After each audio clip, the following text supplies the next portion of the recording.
month, 2 month, 3 month.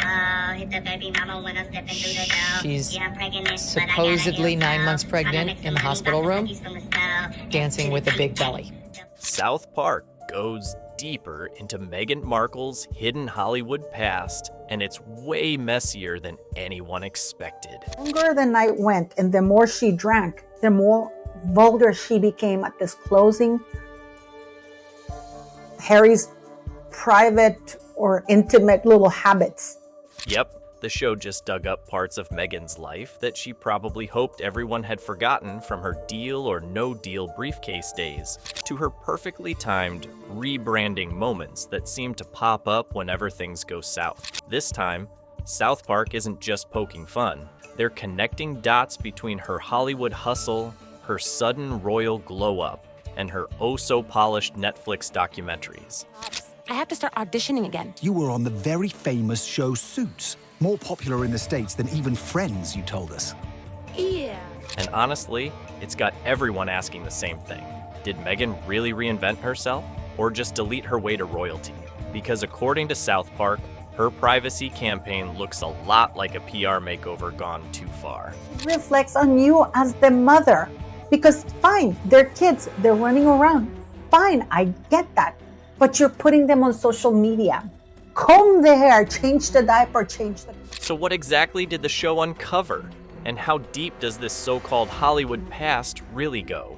Let's break it all down. Look, Kyle, we just kind of don't care about some dumb prince and his student. We all know that South Park loves to dig up the messy, the weird, and the stuff people think they forgot. So it was no surprise when the show went after Meghan Markle's old life and served it up with extra sarcasm.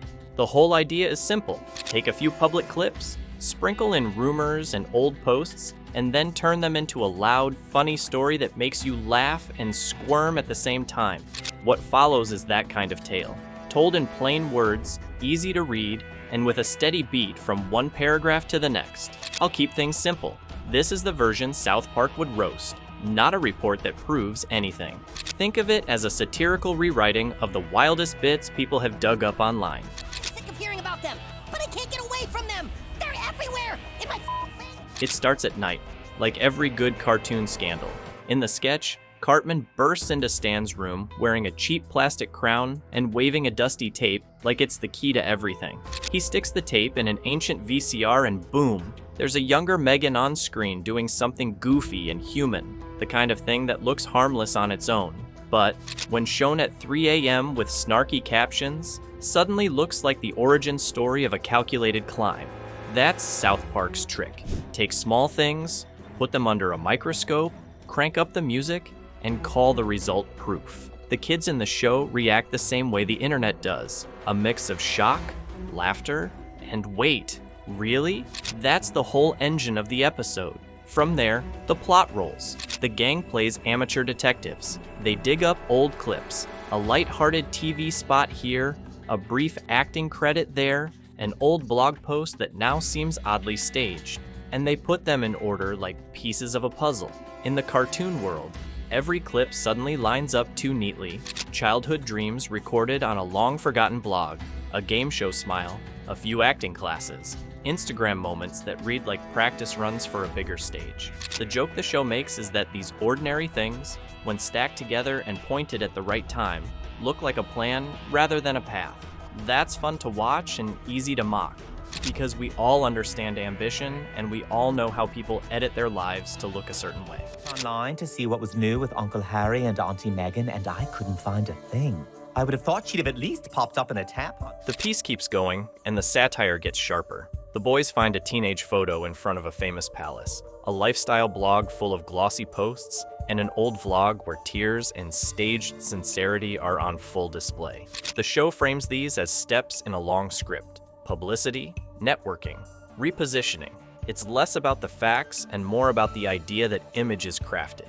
In simple terms, South Park's take is, sometimes people rebrand themselves, and when they do it good enough, the old version gets quietly erased. The kids laugh and point, and the audience watches, guilty and delighted. Then the cartoon turns to the idea of elite circles and easy introductions. There's a scene where an Istanbul event, a seating chart, and a carefully placed dinner table are treated like evidence that meetings were engineered. The kids mock the idea that chance could have brought two worlds together, and they call it networking in heels. It's a punchy line because, whether it's true or not, we all know networking is how a lot of success happens. The satire pushes the thought to the extreme, that nothing was accidental, everything was plotted, and that theatrical certainty is funny and a little scary at the same time. Time to go on. All Canadians, that is, except for our first guest, the Prince and his wife. As the episode progresses, the show digs up the small, embarrassing human moments and treats them like big reveals. A cooking blog post becomes a headline. A weird interview line is played on repeat. A failed product or a goofy photo becomes the smoking gun. South Park's tone turns gleeful. It loves to mock the gap between image and reality. The cartoon boys poke at every slip. A speech that sounds rehearsed. A brand moment that feels out of place. A product that didn't go as planned. And then they laugh like kids who found a private diary. That laughter is the point. The show wants viewers to see how easy it is to be edited into a perfect story, and how silly that looks when you pull the curtain aside. We have been focused so much on Prince Harry's vices, addictions, moods, whether he's coming back or going, that we have neglected Rachel Meghan Markle. Vices, addictions, and the rest.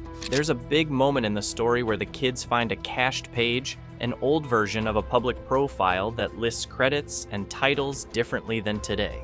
In South Park's take, this is huge. It becomes proof that the narrative changed, that the story was cleaned up. The show plays it like a detective thriller. Aha! A deleted page? Evidence. The joke lands because we live in an age where people can rewrite their public personae, and cached pages only show what was once visible. The satire doesn't claim that deletion equals guilt. It just delights in the idea that, yes, people edit their pasts, and when the edits happen at the right time, the internet notices. As the kids connect dots, the tone goes from snarky to full parody. They assemble a timeline that makes sense in a TV episode. Early ambition, a string of small wins, repositioning, a sharp pivot into humanitarian language, and then the coronation of that new image on camera. Cartman, always the loudmouth, starts plotting his own docuseries to sell the idea. Kenny mutters jokes that make the room crack up. Butters feels a bit sad for the human messiness under the laughs. The cartoon balances mean humor with a shrug. Yes, it's cruel, but it's also entertaining to watch someone's glossy narrative be unglossed. Friend of the Housewives for next season. Oh shit! They Vicky Gumbelsoned you. How do you even know who? I need a drink. The episode doesn't stop at the surface. It asks a question the real world keeps asking. Where does genuine change end and PR begin? The kids find a public speech the character gave where the words seem familiar, almost lifted from someone else's playbook. They call it a rebrand speech, and the audience groans with recognition. We see the same pattern of public figures borrowing language, repeating phrases, and polishing emotions until they shine. South Park takes this and turns it into a moral lesson disguised as a joke. Authenticity matters, and when it's manufactured, people eventually notice. This is a complete embarrassing setup. They told Rachel Meghan Markle not to do it, but she doesn't listen, of course. She doesn't listen. This woman is a... By the midpoint, the satire veers into the absurd, and that's where it hits hard. The boys discover odd product launches, weird branded moments, and staged charity items, and they stitch them together into a tapestry of ambition. Things that were small, like a blog titled "How Chicken Changed My Life," become ridiculous proof of a life plan for public consumption. The show revels in this absurdity. It's not because these details are world-shaking. It's because framing them as part of a tidy narrative makes them look ridiculous. That's the classic South Park move. Take the normal and make it look exaggerated, so the audience sees the silliness of taking any public persona too seriously. Look, I love you and I'm willing to do whatever I need to do in order to be with you, Meghan. Well, I think it's important we do this ourselves, Harry, and not live off your family. I agree. We'll just have to find a way to make £50 billion on our own. Fuck. Toward the end, the kids put the whole timeline together. The montage shows the path from briefcase to red carpet, from acting class to humanitarian podium, and the music swells like a movie score. The laugh comes with a sharp edge. A person can craft an image so well that even their critics can't tell where the real person ends and the brand begins. The boys decide it's not deleted, just photoshopped into a glossy narrative. They plan their own mock docu-series and promise more episodes of their imagined expose. It's a silly, mean, and oddly truthful wrap-up. Image making is powerful, and when people notice it, they love a good unmasking. Congratulations, old man. I just found out you had a son. Daughter, but thank you. Son, and you didn't just find out. Is it me? The whole piece plays like a warning and a joke in equal measure. It warns that in a world that rewards polish, it's easy to lose sight of the messy human beneath the edits. At the same time, it's a joke about our national pastime, tearing apart public figures. South Park knows how to make people laugh at ambition while nudging them to think about how social media and PR shape what we see.